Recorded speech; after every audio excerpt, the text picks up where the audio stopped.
Meet Nate and Eric. These are two normal teenage boys. They liked hanging out with the guys on the weekend, they were in a punk rock band, and experimented with the peer pressure staples. Nate, however, carried a very heavy burden. With fighting parents at home and a sexually abusive mother, he began to wear thin under the painful pressures in his life. Finally driven to the breaking point, Nate lashed out in a violent act of vengeance and aggression, killing his mother. Eric, his close and loyal companion, helped his abused friend to clean up the mess. The whole event happened in under an hour. Under the felony murder doctrine, both of these boys found themselves convicted and sentenced to life in prison without parole. No one cared to try and help them rather than just punish them, and no one took their age into consideration when sentencing them. The documentary When Kids Get Life showed that this situation is all too real and something that is a very big part of American society. Today I'm going to talk to you about the problems in our judicial system in reference to minors. I'm going to tell you about the things that it does towards our youth, and I'm going to show you how it seriously will affect our country if we do not address these issues. Now, the laws fail to consider minors as the children that they are, and it flaws our judicial system astronomically. According to Paul Mones, parricide defense attorney and author of the book When a Child Kills, the legislatures that pass these laws that sentence teenagers to life without parole typically don't care about the rehabilitation of teenagers. They don't care about giving them any hope. According to Maureen Kane, another parricide defense attorney, the way that we deal with youth and juvenile in our court system is seriously flawed. According to her, the jump to direct file, which is immediately sending homicidal juveniles to adult court proceedings, removed the entire identity of children and turned them into faceless, nameless murderers. According to her, recidivism rates, the rates of crimes being recommitted, stayed very low in our community-based programs, and even in homicidal cases, serious, violent offenders were paroled and successfully re-entered society. Now, we cannot continue to ignore these harsh laws, robbing our children of opportunity and hope. We must change our laws. We must do away with the laws that treat our children as adults whenever they are very obviously not ready to be able to handle some of the things that we are expected to as adults ourselves.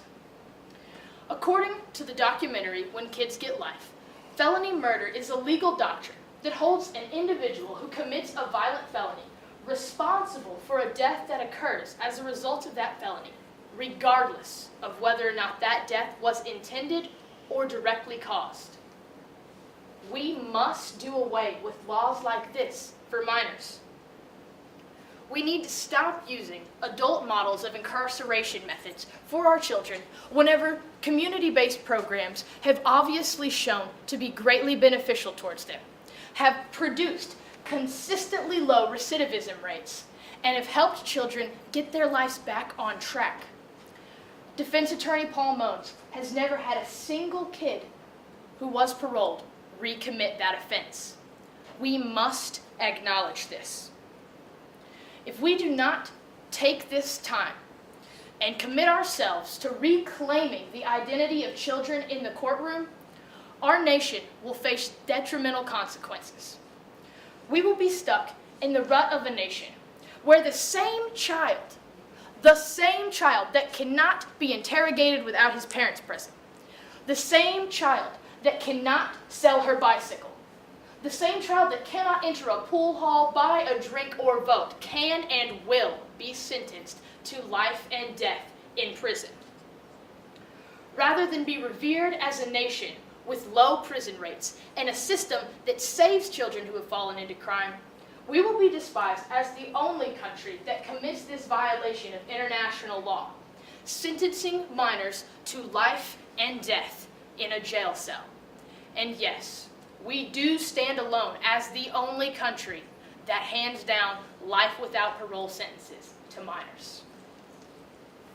42 out of our 50 states will have to ask themselves, what was much better about that life than sending that child to the death penalty? What made that life, a slow, unfulfilling life that ended with death in their cage, so much more fulfilling? What made that life without love, without hope, without growth, without a fighting chance of dying as the person they once dreamed of being? What made that life so much better than death? They will have to ask themselves, is this simply their way of murdering children? Now is not the time for ignorance. Now is the time for change.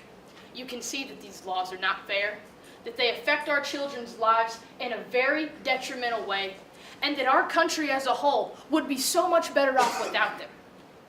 As a society, we need to take a stand against this crime. We need to take a stand against these laws that rob our children, the bright-eyed beings of our future, rob them of hope, opportunity, and life. As the college students that we are, freshly established in this adulthood, now that we can take a stand in this nation, we must remember those short months ago that we were still children. And now that our voice can echo out in this democracy, now we must inform ourselves. We must know the laws. We must know the people that are going to change them, and we must take those matters into our own hands. As Norman Cousins, American political journalist, author, and world peace advocate said, "Death is not the greatest loss in life. The greatest loss in life is what dies inside of us while we still live." We can make a change in this country. We can change the laws that rob our children of their future. This is not something that I can do on my own, but it is something that we can do together. Thank you.